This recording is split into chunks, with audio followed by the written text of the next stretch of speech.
I went right. Yeah, it's not good news. They found more cancer. Y'all hang around.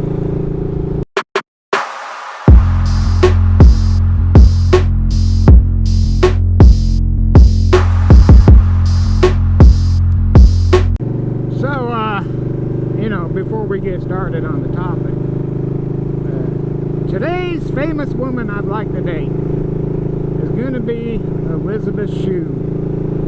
Ooh, still a beautiful woman.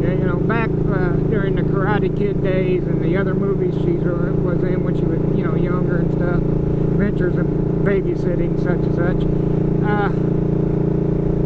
Even today with Cobra Kai, and she's coming back to that, and the other things she's been in, just a beautiful, beautiful woman. Yep.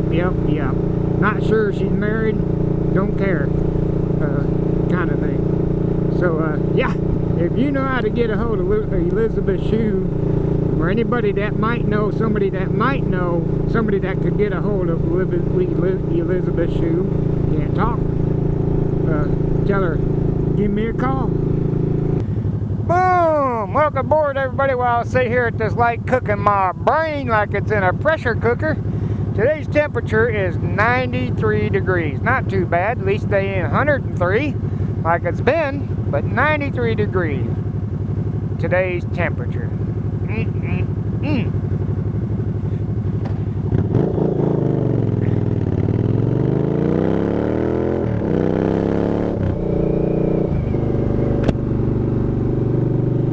So let me start at the beginning. Whew. Now understand I've been going through some breathing treatments, and they do give me a little bit of shortness of breath. So if you hear me breathing heavy, don't panic. Alright?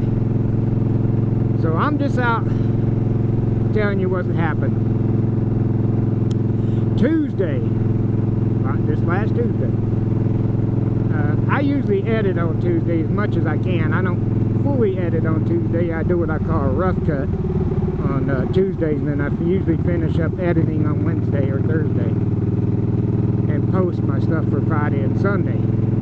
Now, so I've been editing, literally edited, ding, ding, ding, ding, ding, ding, all day.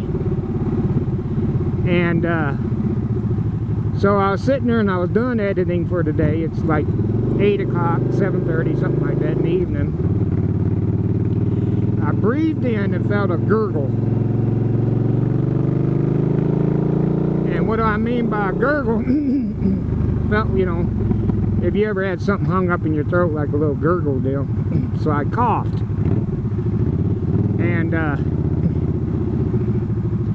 when I coughed up a mouthful of blood. So I had a waste paper can there, so I spit it out, looking at it and going, uh-oh, this is bright red blood with looks like a little bit of clotting in it. If you've been around for a bit, that's not good.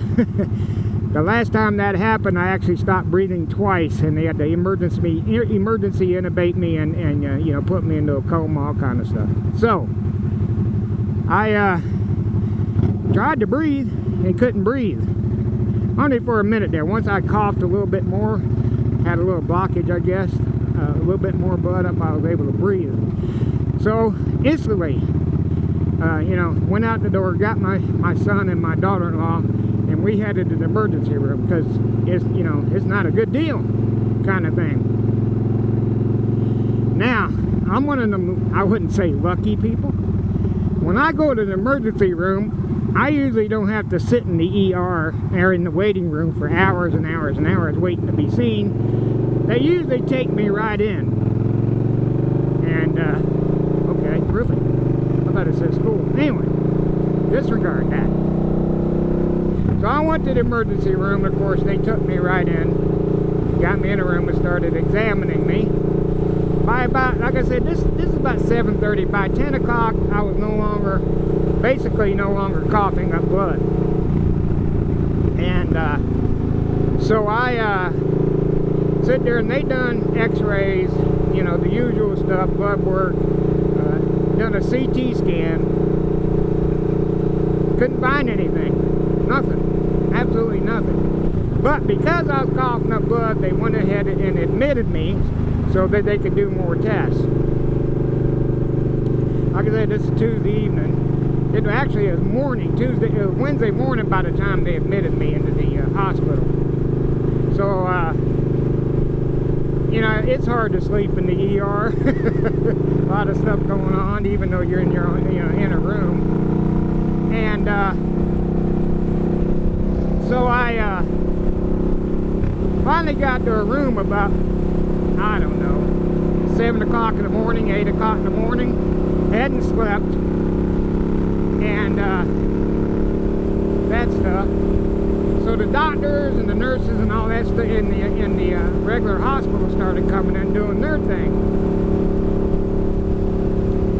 So the on-call, or the attending physician, was talking to me, and she's like, yeah, we got to do, you know, this, that. We may do a bronchial scope, which is what they do is they knock you out and they send a camera down your throat to look around and see what's going on. There's nothing showing up on scans or anything, which is another indication which you'll see about.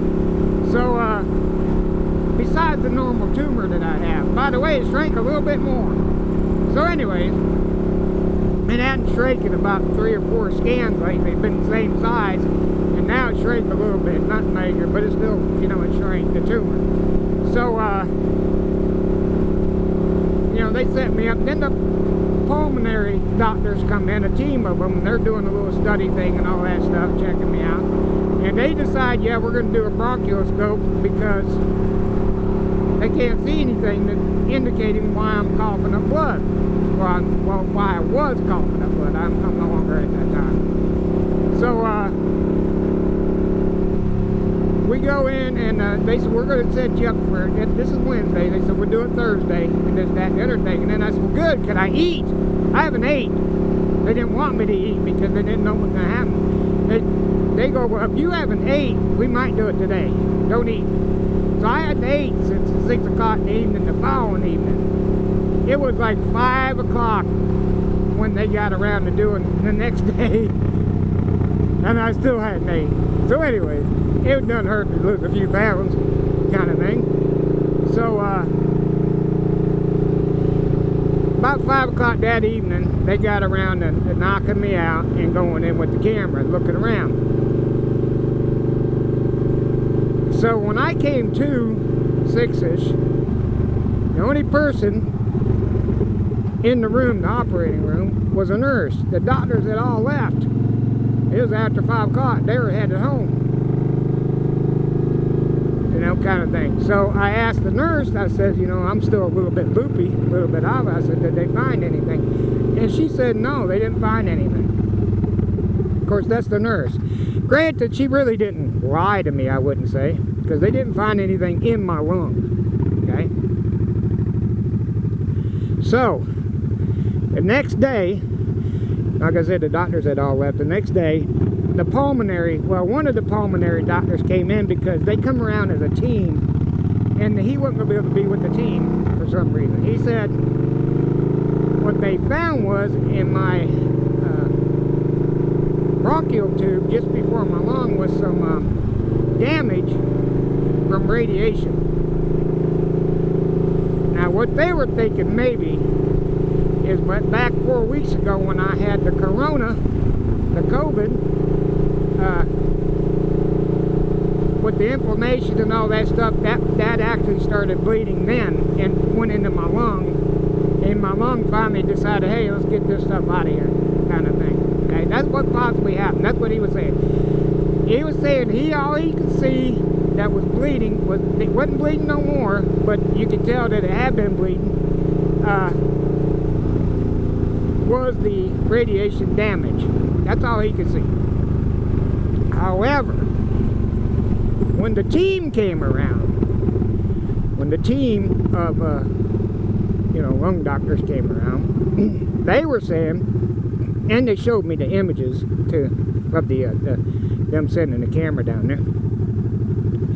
They were saying that they showed me 2 spots just before my lung and my bronchial tube. You can see it looked like bubbled up little area, that was radiation damage, but just below it, before my lung, was a spot that bubbled up maybe a little bit more, pooched out a little bit more. They were saying that was cancer right there. I'm like, well, the other doctor said it was radiation damage. That's all he could see. They said, no, that's cancer. I said, well, did you take samples? They said, no. Did you do a biopsy? They said, no, because we were concerned if we took samples, done a biopsy, that we would irritate it and it would start bleeding again. I said, well, okay. So we went back and forth. Now, I lucked out because the very next, this was on Friday, was it? Yeah. Friday or Saturday. I had to stay for 5 days because they were giving me a breathing treatment that I had to do 3 times a day that you can't get in a pharmacy, and to stop the bleeding, to make it not bleed anymore, whatever, you know, some kind of thing. And so that's the reason I had to stay for like 5 days, because I was getting a breathing treatment to stop the bleeding, to make sure it didn't happen again, or try not to happen again. Anyway, so I had lucked out because the on-call physician for the weekend was my oncologist. And so Saturday he comes in and we're talking. And of course he's a cancer doctor, he's an oncologist, he knows his stuff. He said he thinks, of course they didn't take any samples and he's going to get a biopsy done and all that, confirm everything. It looked like to him radiation damage. So me bragging that I took the max dose of, many videos back, took the max dose of radiation that a person can get and didn't have any side effects was wrong. I did. You just had to go inside to look. So whatever, something irritated this stuff and it started bleeding and it stopped bleeding, and they made sure, tried to make sure that it wasn't going to bleed no more, and all this other stuff. So like I said, my oncologist came in, we talked it over real good, and he seems to be not concerned. He seems to be not too concerned about it. Like I said, he thinks also that it's just radiation damage, not just, you know, nothing's just radiation damage, but he doesn't think it's cancer either. He said it doesn't look like cancer, it looks like radiation damage. So for now, well, nothing changes. We're going to continue the treatment that I normally do because it's working real well, obviously. And we're going to continue that treatment for now. I have an appointment with him on the 27th. We're going to go over everything real good. I'm going to set up getting samples, getting biopsies to make sure and all that stuff. But as far as, you know, he seemed to be, my oncologist seemed to be not too concerned with it. So I ain't either. So I want to thank all y'all. Holy cow. Man, every time something like this happens, the amount of get well, you know, hang in there. What the hell you doing in the hospital? Getting comments and that stuff like that. And the prayers. I truly think, you know, I don't know what your beliefs are and that stuff, but let me tell you, I have an awful lot of prayers that go up when something happens, and I think that's the reason I'm still here, a part of it at least, you know, kind of thing. So I want to thank all of you for that. Oh, by the way, you will find out more quickly, because mostly if something like that happens, I usually go up on Instagram, because I have my phone with me, and it's just easier to go up on Instagram there.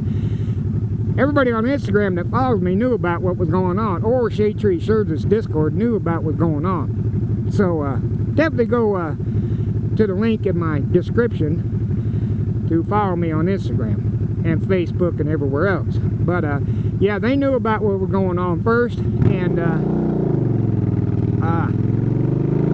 know, I feel like nothing happened, you know, other than a little scratchy throat from them sticking tubes and crap down my throat, you know, and that treatment. But that's it, you know. But like I said, oh, and thank you. I hit 1,000 followers on Instagram. Woo! Hell yeah, I want to thank every one of y'all. Never in my life I would think 1,000 people would want to follow me. I just, oh my, it just blows my mind. Blows my mind, man. Thank you, all of you. Wow. Shocking. Shocking.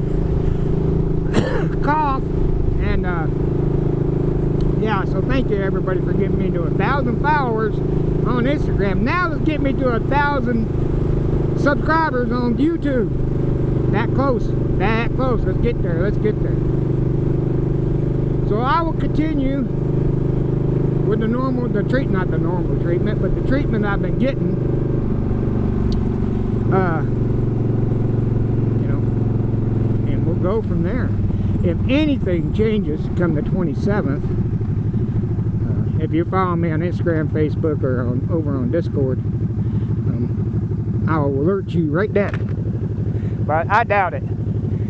I got a pretty good oncologist, and I'm happy with him. So, yeah.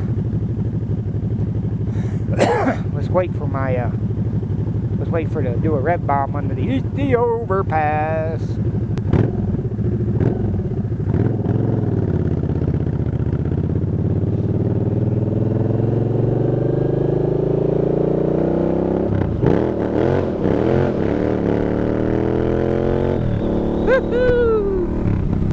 Y'all know how it goes. If you have served, or if you're currently serving in the military, if you're a firefighter, EMS, first responder, especially law enforcement, if you're in the healthcare industry, saving my ass and putting yourself at risk, if you're a truck driver out there delivering them goods, if you're voting and participating in your government activities and standing up for your rights, you're awesome.